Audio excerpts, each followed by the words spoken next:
이번엔 미국이 누구 사정을 봐줄 수 있는 그런 상황이 아니에요.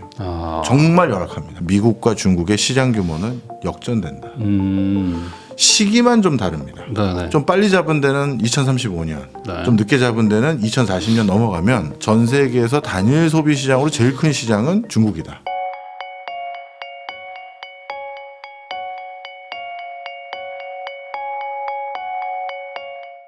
안녕하세요. 부익남TV의 부익남입니다. 최근 너무 이슈들이 많아가지고 이 경제 관련해서 머리가 복잡하신 분들 많으실 텐데요. 그래가지고 또 한 방에 정리해 주실 분을 모셨습니다. 최근에 또 10분 경제라는 책을 쓰신 박종호 교수님 모시고 최근 이제 국제 정세부터 우리나라는 또 어떻게 해야 되는지 이야기 한번 나눠보도록 하겠습니다. 교수님 안녕하세요. 예, 안녕하세요. 잘 지내셨어요? 네, 잘 지냈긴 했는데 사실 이 부동산 투자하신 분들보다 요즘에 뭐 주식 투자 뭐 이런 거 하신 분들 뭐 특히 뭐 코인 투자하신 분들은 뭐 정신이 없는 것 같아요. 아, 그렇니까요. 뭐 좀 회복하면 또 뭐 트럼프가 또 뭐 하나 하고 뭐 이런 상황인데 특히 그 이제 촬영일 기준으로 이제 내일인데 네. 뭐 미국 해방의 날이 된다 하면서 그러니까요. 관세를 뭐 전 세계에 다 부과하겠다. 예. 뭐 이런 뭐 얘기들이 막 나오고 있는데 예. 지금 뭐 그거부터 한번 정리해 주시면 좋을 것 같아요. 왜 이렇게 하는 거예요, 도대체? 좀 설명을 드리겠습니다. 일단 미국이 급박한 숙제가 두 개가 생겼습니다. 하나는 중국 눌러야 되는데 네. 이 중국 누르는 거에 대해서도 지금 시한부 인생입니다. 이 설명을 좀 드리면요. 뭐 우리 부익남 채널의 많은 구독자분들이나 많은 경제에 관심 있는 분들이 특히 미국 소식에 귀 쫑긋 세우고 오, 미국이 이렇게 했단 말이야. 우리 이거 어떡하지? 걱정하고 노심초사하는 이유가 뭘까요? 미국이 가장 큰 소비 시장을 가지고 있기 때문이죠. 네. 거기서 장사해야 되잖아요. 거기서 돈 벌어와서 석유도 사오고 먹거리도 사와야 되는데 그런데 그 가장 큰 소비 시장인 미국. 그래서 전 세계가 다들 미국 얘기면 쩔쩔매는 면도 있는 건데 네. 그런데 모든 국제기구와 또 나름대로 세계적인 명망 있는 정책 싱크탱크들의 공통적인 견해가 있어요. 미국과 중국의 시장 규모는 역전된다. 시기만 좀 다릅니다. 네. 좀 빨리 잡은 데는 2035년, 네. 좀 늦게 잡은 데는 2040년 넘어가면 전 세계에서 단일 소비 시장으로 제일 큰 시장은 중국이다. 네. 이게 전 컨센서스예요. 그러면 만약에 네. 2025년이니까 한 10년 좀 넘게 남은 거라고 쳤을 때 그때쯤 진짜 미국과 중국의 시장 규모가 역전됐어요. 네. 그럼 이제 우리는 누구 말을 따라야 되는 거죠? 우리는 또 수출해야 되니까. 그렇죠. 아무래도. 부담이 되잖아요. 네. 그렇다고 뭐 무조건 미국을 등질 수는 없고 안보나 여러 가지 분단 상황도 있으니까. 그래서 전 세계적으로 이런 고민이 있어요. 그럼 미국 입장에선 야, 이거 우리 10년 지난 뒤에 말빨 안 서야겠는데 그때부터 걱정이 되죠. 그럼 이걸 어떻게 계속 유지할 수 있을까? 그래서 관세라는 무기를 통해서 일단 중국이 자꾸 성장하는 걸 누르자. 미국에 수출해서 더 큰 시장 규모, 더 큰 부를 창출하는 걸 누르자가 첫 번째 요건이고요. 그다음에 두 번째가 뭐가 있냐면 두 번째는 미국이 빚이 너무 많잖아요. 지금. 예, 마통 다 써서 한도 살짝 올려놨는데 그것도 다 썼어요. 예. 그리고 올해 내년 단기 국채 만기 도래한 거 메꿔야 되는 게 너무 많은 거예요. 그래서 이걸 다 갚을 방법이 없어요. 그래서 지금 뭐 내부에서는 공무원 다 자르고 뭐 이러고 하는데도 그걸로는 택도 없거든요. 그래서 방법이 없다. 미국이 지금 가장 큰 소비 시장이라는 이 큰 무기를 가지고 있을 때 장사하고 싶은 국가들 들어올 때 입장료 내라. 일종의 이거예요. 그래서 이번에 대대적인 입장료를 징수하지 않고서는 본인들 내부의 문제도 해결이 안 되다 보니까 취임식 한 다음 날부터 계속 관세 얘기만 계속하는 이유가 바로 그런 맥락이고요. 네. 이번에는 특히 상호 관세라고 이렇게 주장을 하고 있는데 상호 관세라 하면 네. 초반에 트럼프 대통령이 취임하고 나서는 보편 관세로 전 세계 똑같이 몇 퍼센트 부과할 거야. 이걸 하려고 했는데 그 과정에서 미국의 CEO들이 자꾸 찾아오는 거예요. 저기요, 그러면 우리가 되치기 당합니다. 자동차가 멕시코 갔다가 들어왔다 다시 멕시코 갔다 캐나다 갔다 들어오는데 그럼 6번 왕래하면 가격이 다 포르쉐 가격이 된다. 이거 뒷감당 어떻게 할 거냐. 아, 그래? 그러면 안 되겠는데 그러면 국가마다 레이트를 달리하겠다. 그게 상호관세. 네네. 국가마다 비율을 달리하겠다. 그런데 여기에서 또 걱정이 되는 게 그 관세를 부과하는데 저기 아프리카에 못 사는 국가들, 미국과 교역도 별로 안 하는 국가들에게 부과해봤자 아무 소용 없잖아요. 네. 그래서 모든 국가를 대상으로 할 거지만 가장 우선적으로 더티 국가. 이 미국에 돈만 벌어가는 더러운 국가다. 어떻게 외교적으로 그런 표현을 쓰는지 그 15개 국가를 선정해서 그 나라의 대표적인 품목에 얼마를 부과할 것인지 발표하겠다는 날이 바로 미국 해방의 날입니다. 아니 근데 이게 표현이 결국에 그러면은 미국한테는 엄청 좋은 것들을 한다라는 의미로 이제 해석이 되는 건데 네. 이게 실제로도 그런 역할을 한다고 보시는 거예요? 아닙니다. 미국도 피해가 있어요. 피해가 있는데 그래도 트럼프는 어떤 선택지를 지금 발동하려고 하냐 하면 관세를 통해서 일단 압박을 하고 그 카드를 바탕으로 미국 내에 투자 유치를 하거나 아니면 미국 기업들에게 뭔가 훨씬 더 우호적인 환경을 제공해 주거나 아니면 실제 관세 부과했는데 얘네들이 다 감내하고 세금 다 잘 내고 있는 구조가 돼버렸네. 요거까지 이 세 가지 선택지 중에 어떤 거든 누리겠다라는 거고요. 일단 금액을 질러놨을 뿐이지 이 상태 그대로 됐다고 해서 미국은 무조건 플러스 다른 국가는 무조건 마이너스 이렇게 단순하게 얘기할 수가 없습니다. 저도 비슷한 일을 했던 사람이잖아요. 네네. 공공기관에서 어떤 나라와 FTA 협상을 한다든가 관세를 부과한다고 했었을 때 어느 정도냐면요. 베트남하고 FTA 관련해서 협상을 하는데 우리나라 산업통상부를 비롯해서 관련 그 국책연구기관이 2만 개 품목을 고민을 해요. 2만 개. 네. 네. 그 중에는 정말 농담이 아니라 양봉은 어떻게 되는 거야? 뭐 벌꿀 네네네. 그리고 하나씩 다. 하나씩 다 해야 돼요. 네. 그래서 우리 그쪽 업계가 피해가 있는지 없는지 다 확인하고 검토를 해야 오케이 하고 사인을 하는 건데 시간 엄청 걸리는 일이거든요. 그렇죠. 이거를 2달 만에 한다고 했을 때 미국 내에서도 또 말도 안 된다 했는데 일단 이건 지른 거고요. 나중에 파인 튜닝을 다시 한번 할 것 같습니다. 아니 그러면은 이게 뭐 단순히 얘기만 들어봐도 이게 사실 뭐 불가능한 거를 한다라는 느낌인데 그래서 이제 뭐 일각에서는 이건 결국에 다 이제 뭐 블러핑이고 다 뻥카고 이제 결국에는 뭐 카드 받아내서 이제 뭐 깎아주고 뭐 이런 거를 하는 약간 일기태처럼 다시 하지 않겠냐 뭐 이런 얘기들이 이제 그거의 목적이 맞는 건가요 지금 이게? 그렇게도 할 것 같은데 이번에는 미국의 계좌 사정이 너무 열악합니다. 그래서 우리 현대자동차처럼 네. 투자한다고 해서 관세 좀 빼줄까 했는데 네. 다음 날 그냥 관세도 내라. 투자는 그러면 계속하고. 투자도 하고 관세도 내. 너 괜히 나중에 더 호되게 당하는 건 내가 그런 게 있을지 없을지 모르겠지만 그건 빼줄게 라는 뉘앙스로 바뀌는 것처럼 네. 이번엔 미국이 누구 사정을 봐줄 수 있는 그런 상황이 아니에요. 정말 열악합니다. 어느 정도냐? 미국 연방 정부가 올해 갚아야 될 부채 이자 금액만 이자 원금도 말고 이자 금액만의 금액이 미국 국방부 예산보다 많아요. 뭐 그 한 30몇 프로를 써야 된다던데. 그러니까요. 예산에. 그러니 이건 뭐 말 다 한 거죠. 네. 그래서 지금은 뭐 동맹이고 뭐고 없다. 이렇게 판단을 하고 있는 것 같습니다. 그러면 결국에 그렇게 하면 부작용, 뭐 반작용 같은 것들이 있을 텐데 뭐 하다못해 뭐 캐나다에서도 뭐 관세 부과한다고 하고 뭐 지금 최근에 또 기사 보니까 뭐 일론 머스크한테도 또 약간 좀 불길이 번져가지고 뭐 유럽에선 테슬라 불지르고 막 이러고 있던데 결국에 이게 좀 국익에 이득은 잘 안 되는 행위 같은데 그만큼 급하니까 지금 급한 물 끌려는 건가요? 예, 그것도 있는데 지금 미국 입장에서 좀 안심을 해버렸어요. 무슨 소리냐면 지금 EU 집행위원회 그리고 캐나다 새로 부임한 총리 그리고 멕시코 대통령 그다음에 일본 총리마저도 이 미국 해방의 날을 발표한다 하면서 그 전에도 여러 가지 관세에 대해서 시그널을 줬던 게 있잖아요. 그러면 그걸 봤을 때 다른 국가들이 네가 나한테 이렇게 해. 그럼 나도 너한테 이렇게 할 거야 하면서 굉장히 구체적이고 그리고 상당히 뭐랄까 설득력 있는 카드로 대항을 했어야 되는데 모두 읍소만 하고 있고 불이나 지르고 있고 욕이나 하고 있고 야 얘네들 뭐 그냥 이대로 당할 건가 본데 이런 확신을 줘버린 거예요.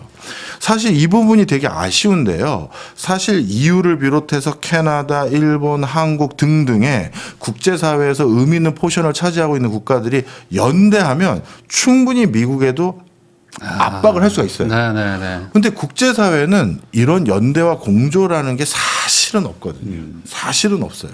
그러다 보니까 오히려 모든 국가가 하는 논조가 일본의 자동차에 관세 부과하면 우리가 유리한 거 아니야? 뭐 이런 서로 네. 자기의 이익을 더 뭐랄까요? 챙기려는 그런 행태를 보이다 보니까 솔직히 미국 정가에서는 자신감이 더 생겼어요. 그리고 지금 이 상황까지 왔음에도 불구하고 디데이가 나왔잖아요. 네. 나왔는데도 일본 총리는 어떻게든 포괄적인 내용을 바탕으로 다시 한번 얘기해 볼 생각이다. 이게 코멘트였어요. 캐나다의 그 주 총리만 불매운동 할 거다지 캐나다 전체 총리는 그냥 이런 식으로 되면 의회랑 상의하겠다. 결국에는 약간 꼬리 내리는 모습을 보이면서 그렇죠. 우리만 좀 빼달라. 이게 그런 지금 물밑 거죠. 협상하고 있다. 맞습니다. 그래서 역시 전 세계에서 가장 큰 소비 시장 그리고 그 시장에 의존해서 먹고 살았던 적지 않은 국가들이 자기 피해를 면하기 위한 뭐 어떻게 보면 그런 행보를 하다 보니까 미국에 대응하는 거 쉽지 않아 보입니다. 그러면은 결과적으로 이렇게 되면은 관세가 올라가면 제일 문제가 이제 그래서 물가 상승이 또 온다 뭐 이런 얘기들이 있잖아요. 네. 그리고 최근에 뭐 연준 얘기 보니까 뭐 물가 상승률도 뭐 좀 인상해서 전망을 좀 하는 것 같던데 네. 결국에 물가 잡겠다 이런 걸로 당선된 트럼프가 이렇게 하면은 지금 지지자들과 약간 좀 반대 방향으로 가는 거 아닌가요? 맞습니다. 근데 트럼프 대통령의 어떻게 보면 행보는 예견되어 있었던 거예요. 모든 미국 대통령이 1기 때와 2기 때 행보가 좀 다르거든요. 1기 때는 한 번 더 해야 되잖아요. 네. 그래서 유권자 표를 굉장히 의식합니다. 주가도 좀 신경 써주고 네. 물가도 신경 써주고 경제 전반의 컨디션도 호황의 비슷한 수준을 유지하려고 애를 써요. 근데 두 번째 당선됐었을 때 마지막이잖아요. 네. 그러니 이 경기 조금 부양하는 거는 미국의 업적이 아니에요. 내가 미국의 가장 위대한 대통령 중에 하나가 되는 그 업적으로 인정받을 만한 요소가 아니에요. 아 그때 주가 좋았잖아. 이건 아니거든요. 그래서 트럼프는 미국 역사상 가장 위대한 대통령 중에 하나가 되기 위한 길을 선택했고요. 네. 그게 미국의 패권을 다시 100년 연장하는 교두보를 만든 대통령. 이걸 선택한 것 같아요. 그렇게 하려면 내가 중국 확실히 눌렀어. 내가 미국의 권위를 확실히 다시 되살렸어. 전 세계 1등 시장, 뭐 1등 기술을 가진 국가 등등으로. 그래서 그걸 하기 위해서 트럼프가 뭐라고 한 2주 전, 3주 전에 얘기했냐면요. 경기 침체가 올 수도 있다. 네. 하지만 그것은 미국이 다시 거듭나기 위한 일종의 성장통 같은 거다. 이렇게 얘기를 했어요. 바로 그것 때문에 지금 미국의 실제 그 실물 경제 지수들은 네. 아직은 악재는 없어요. 근데 심리 지수가 완전 곤두박질 쳤어요. 네. 네. 그러니까 물가 지수 아직은 뭐 크게 안 올랐고 연준이 그냥 관리하는 수준으로 그냥 가고 있어요. 그런데 기대 심리 지수, 물가에 대한 네. 확 올랐고요. 경기에 대한 지수, 불확실성 지수 엄청 높아졌고 경기 떨어질 것 같아요. 구매 지수도 다 떨어지고 이렇게 됐어요. 뭐 투자 의향도 팍 꺾였다. 맞습니다. 바로 그런 맥락 속에서 지금 경기에 대한 향후 전망들을 플레이어들이 부정적으로 하게 된 그게 지금 가장 큰 문제지 아직 실질 지표까지는 반영이 안 돼 있다. 네. 그러면 그런 시장이나 전문가들의 예상이 현실화가 되면 네. 뭐 예를 들어 미국은 또 의회가 또 이렇게 움직이는 나라니까 뭐 중간 선거라든지 이런 것들에도 악영향을 받을 수도 있는 거 아닐까요? 사실 그냥 무시하고 가는 건가요 지금? 지금 그 선거 전까지는 무시하고 가려고 하는 것 같아요. 선거보다도 청구서가 먼저 날라오거든요. 돈이 없어 지금. 네, 돈이 없어요. 그래서 그 청구서는 메꾸고 봐야지. 이것도 못 메꾼 대통령이면 선거는 뻔한 거잖아요. 네. 그러니까 너 마통도 못 메꾼 거야 결국. 그 고가 열쇠 줬더니 이렇게 되잖아요. 그래서 마통 열쇠부터 일단 마통부터 해결하는 그걸 선택한 게 확실해 보입니다. 그러면 이게 일각에서는 미국발 경제 위기 이런 얘기들도 나왔었는데 네. 이번엔 그러면 이걸로 막을 수는 있다. 뭐 이 정도로 보시는 건가요? 일단 관세가 지금 미국 국세의 비중에서 차지하는 비중은 2%밖에 안 됩니다. 네. 그래서 이번에 미국 해방의 날에 관세의 폭과 정도가 어느 정도 될지는 저도 아직 안 나왔으니까 모르겠습니다만 그걸로 그 미국 국세에서 관세가 차지하는 비중을 얼마나 높일지 잘 모르겠지만 그것만으로는 또 해결이 안 될 거예요. 그러다 보니 어쩔 수 없이 내부에서 불필요한 지출을 줄이자 해서 거의 교육부를 없애다시피 해서 직원 자르고 원조하는 청들 다 자르고 이렇게 된 거잖아요. 그 행보도 같이 할 거로 보여지고요. 네. 그리고 세 번째로 추가적인 수익을 거둘 수 있는 방편으로 지금 우크라이나 전쟁도 그런 관점입니다. 우크라이나 전쟁 빨리 끝내면서 거기에 있는 엄청난 자원 개발 권한을 미국 관련한 기업이나 아니면 미국 바깥의 기업들에게 우리 미국이 거기에 대한 치안이나 안보 상황에 대한 개런티를 해줄 테니 그 개발할 사람 하고 개발 권한 줬으니 돈 내놔. 이게 다시 맞물려 있는 거예요. 네. 그래서 여기저기서 돈 되는 것들에 대해서 전부 다 지금 요구를 하고 있는 상황이고요.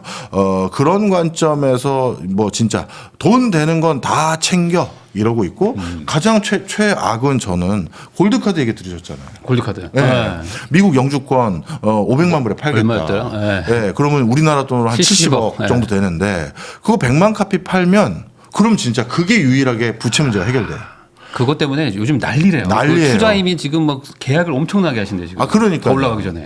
그 500만 불인데 100만 카피 팔면 5조 달러거든요. 아. 미국 국가 부채가 35조 달러예요. 7분의 1 털면 털린 거예요. 왜냐하면 그러네. 미국의 국가 부채라는 건 건국일에 누적된 거잖아요. 네. 그 중에서 7분의 1을 털었으면 이건 해결한 겁니다. 그리고 국가 부채가 그래도 남아 있잖아요. 전 세계 어떤 나라도 국가 부채가 0인 나라는 없어요. 네. 한 7분의 1 정도 털면 이거 해결된 거예요. 그래서 그런 것들도 지금 적극적으로 추진하고 있고 할 수 있는 건 다 하고 있다. 이렇게 보고 있습니다. 야, 이 생각보다 저는 그게 그렇게 클 줄 몰랐거든요. 네. 영주권 판매가 생각보다 그걸로 해결이 좀 되네요. 네, 해결을 조금 그것도 하려고 하는 거고요. 네. 그 자세한 내용을 봤더니 개인만 사는 게 아니라 법인도 살 수가 있어요. 법인도. 네, 그럼 이런 거죠. 미국의 뭐 구글이 네. 우리 삼성전자의 직원이에요. 반도체 직원. 두 분이 삼성의 반도체를 다 이끈 분이라면서요. 어디 구글로 들어와서 AI 반도체 같이 해보시죠. 원하는 게 뭡니까? 뭐 저희는 연봉도 중요하지만 예를 들어서 자녀 교육 때문에 네. 미국 영주권이 좀 있으면 저희 500장 사놨는데 하나씩 드릴까요? 그런 거요? 이런 거죠. 식권이네.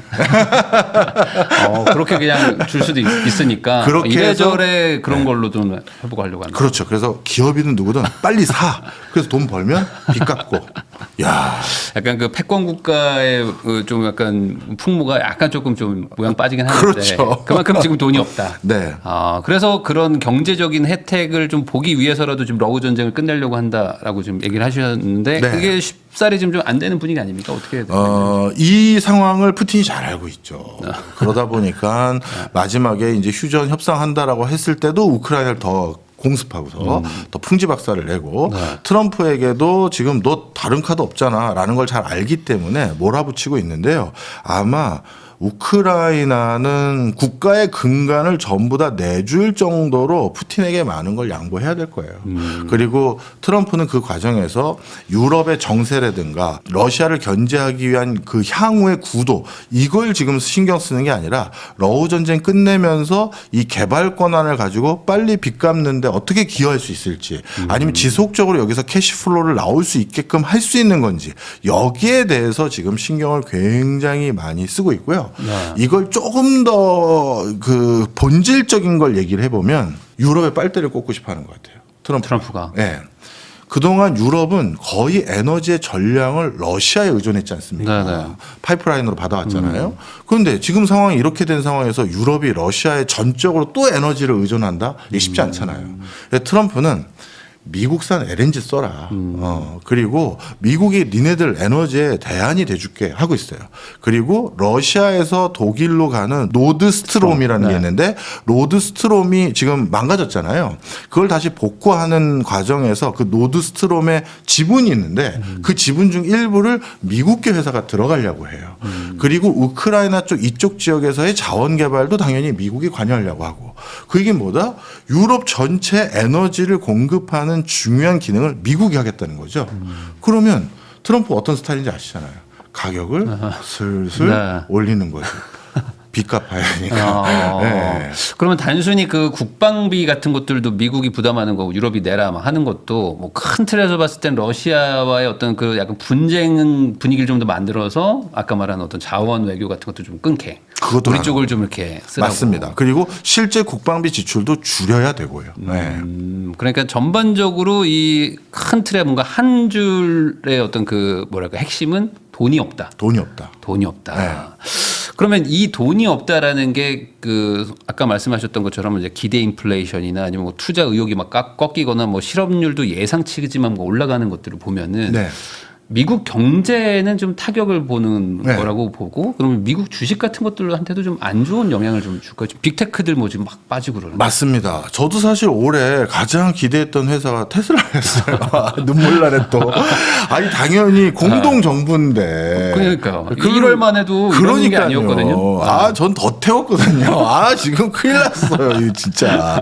하여튼 그래서 저는 그래서 재방송이나 이런 데서 아, 저는 테슬라 좋아 보인다 했는데 뭐 저를 원망하는 분들이 많습니다. 하여튼 돌아와서 지금 하여튼 그런 여러 가지 관점에 테슬라는 또 개인적인 이슈도 있고요. 일론 머스크의 그걸 떠나서 빅테크 주식에 대해서 많은 사람들이 돈을 좀 빼는 게 미국 경제에 대한 어떤 이런 뭐랄까요 적신호 이걸 하나 우려하는 게 있고요. 또 트럼프가 약달러를 선호해요. 네. 약달러는 본인이 달러 빚을 갚아야 되는데 약달러면 빚이 그렇죠. 줄잖아요. 그래서 약달러를 선호하는 그 상황이면 이게 미국 주식에 투자했는데 환차 손도 생길 수 있잖아요. 그러면 이건 아닌 거죠. 그래서 요즘 투자가 미국 증시가 예전만큼 기대감이 사실 많이 없어진 게 사실입니다. 아, 그럼 이게 큰 틀에서 봤을 때 당장 그 급한 불이 꺼졌다는 어떤 유의미한 신호가 나오기 전까지는 계속 이런 식으로 뭔가 좀 분쟁을 막 일으키고 하면서 어떻게든 막 미국으로 돈을 끌어오게 하는 네. 이런 쪽으로 좀 갈 것 같다라는 거네요. 예.